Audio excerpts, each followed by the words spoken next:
1 February 1689 माघवद्य सप्तमी शके 1610 विभाव संवत्सर वार शुक्रवार.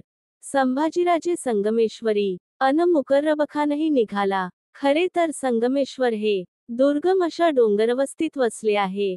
यात सुंदर अशा प्रभावळीत इसवीसन 1678 मध्ये शिवबांनी कर्नाटक मोहिमेत जाताना संभाजी महाराजांना युवराज म्हणून पाठविले होते. संगमेश्वरी संभाजीराजे वरचेवर राहत असत.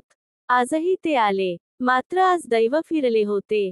घातकी गणोजी शिर्केच्या संगमेश्वर व परिसर नेहमीच्या पायाखालचे. गणोजीच्या हरकार्यांनी पक्की खबर दिली की शंभूराजे विशाळगड उतरून जवळच्याच वाटेने संगमेश्वरी गेले आहेत. लगोलग ही खबर मुकर्रबखानाकडे पोहोचविली जाते. भर दिवसाही मुकर्रबखानाच्या अंगावर शहारे आले. गेल्या 4 रात्री ज्या शिकारीसाठी सह्याद्री अन संगमेश्वराच्या भयानक रानावनातून भटकत आहोत, ते सावज अनपेक्षितपणे अगदी काही प्रहरांच्या चालीवर होते.